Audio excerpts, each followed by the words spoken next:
We've got an amazing stadium here that's a fantastic place to play and watch footy. The roof just should be closed all the time. The only knock I have on this stadium, besides the surface occasionally, is that when the sun's shining, the players can't see. Close the roof. And then if it does rain, you'll be covered. All the time. All the time.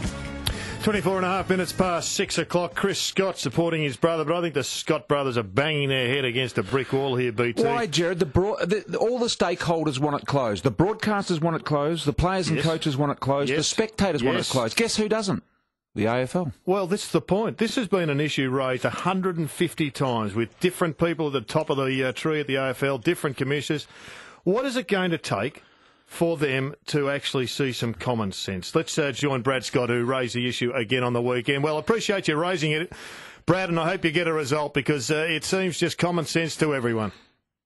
I think it does, Jared. The problem and the mistake I made is raising it in the incorrect forum. And poor old Graham Finn, the matchday manager, was a victim of being shot as the messenger. So he followed protocol and policy as is outlined by the AFL to the letter. So he did his job, and I suppose I was frustrated that it is our home ground at Etihad, and we've requested for years now that the roof be closed, and not just for rain, but for sun. The ground's oriented the wrong way so that the sun gets in the players' eyes. Everyone knows that a tennis court should go north-south, and Etihad should as well, but it doesn't, and so the sun gets in players' eyes, and I think the spectators sitting on the eastern side of the ground have the 28 degrees on the weekend, and the western sun setting right in their eyes as well. So I think it is common sense, and hopefully we'll get it right in the not too distant future. I'm glad you raised the issue because you were fairly animated, you were angry. Do you regret the way that you did approach Graham? Was it Graham Finn? Graham Finn, yeah, absolutely. Look, I think I went over there with the best of intentions, but I suppose the frustration was that he said, "Well, it's policy," and my response was, "Well, it's a terrible policy." But unfortunately, as it's our home ground, and you heard from the opposition coach, he wants it closed too. I mean, if the two clubs want it closed and the broadcasters want it closed, and I think the majority of the spectators, well, certainly they don't take umbrellas to Etihad Stadium. So I think everyone wants it closed, but for some reason it stays open. 2 losses so far, Brad, against 2 really, really good football sides, Collingwood and Geelong, and narrow losses too, I might add. In both of those games, you were in positions to win them. Is that a concerning factor or not? Well, it's not as concerning if we weren't. We thought we gave ourselves a chance to win both games. I mean, if we were just blown out of the water and we're using the excuse that, gee, they're 2 really good footy sides and we're not at their level, that'd be more of a concern. So we're doing a lot of things right, but we're not. That doesn't ease the pain of being 0-2 in the win-loss column. So we think we're moving in the right direction, but we haven't taken the step we need to consistently beat those sides. And I've said that regularly, and we've just got to step up over the next couple of weeks, next 3 weeks in particular, against some pretty good opposition. Watching some of the coverage and talking to Paul Roos this morning, it was clearly a really fascinating tactical battle. You appeared to have lots of uncontested marks and short kicks. You controlled the ball and won it from stoppages early in the piece, but I think you even predicted at half-time that wasn't going to last the whole time, and we're looking forward to the challenge and dealing with it. What did you learn from the lack of success in the challenge?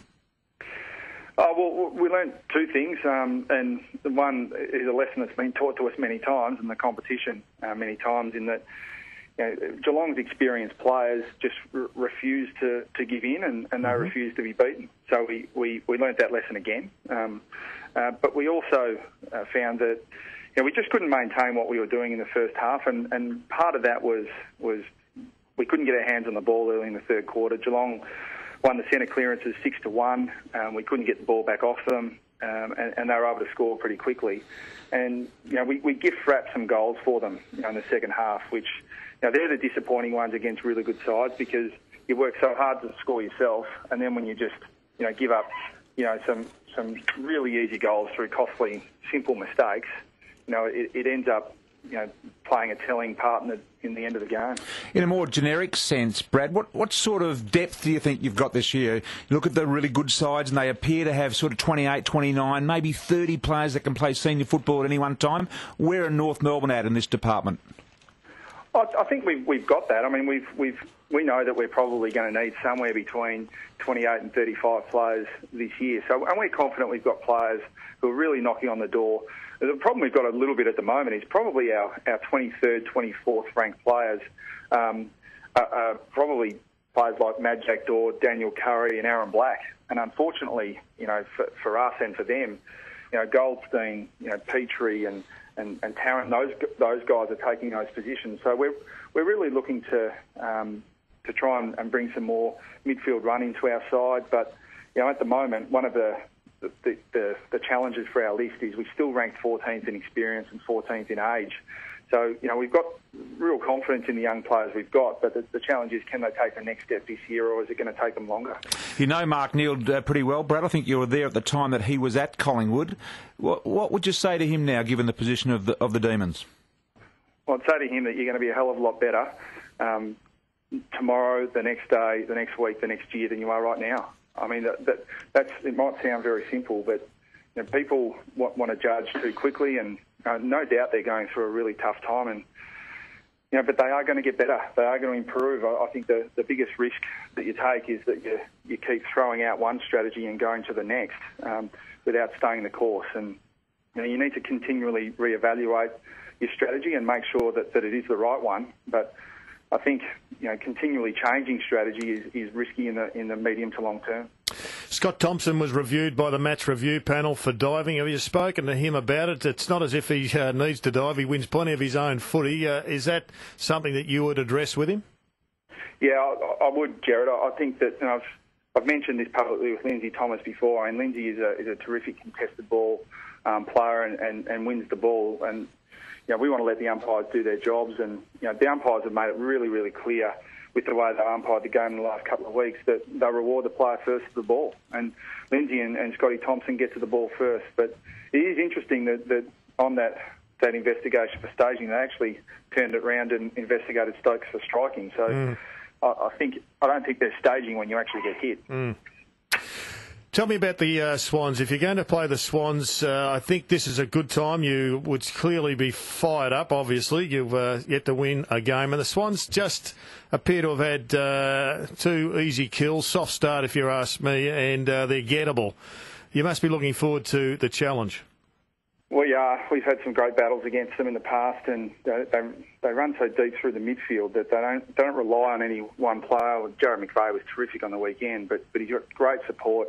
And they bat sort of 7, 8, 9 midfielders through that part of the ground. So they're always a really good challenge, and we're looking forward to getting down to Hobart. We've got a great home ground advantage down there, and we'll have terrific support. But we know that we're going to have to win the game. We're not going into the game hoping the Swans don't play well, because they always are competitive. They always find a way to get the job done. So we're not relying on them not bringing their A game. We've got to make sure we go out and take it from them.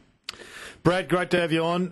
We look forward to the challenge down in Hobart. It looms as one of the great matches of the round. You've been in a couple of those, and no doubt you'll be looking forward to breaking the ice with the 4 points. Thanks for your time tonight, and good luck with the roof.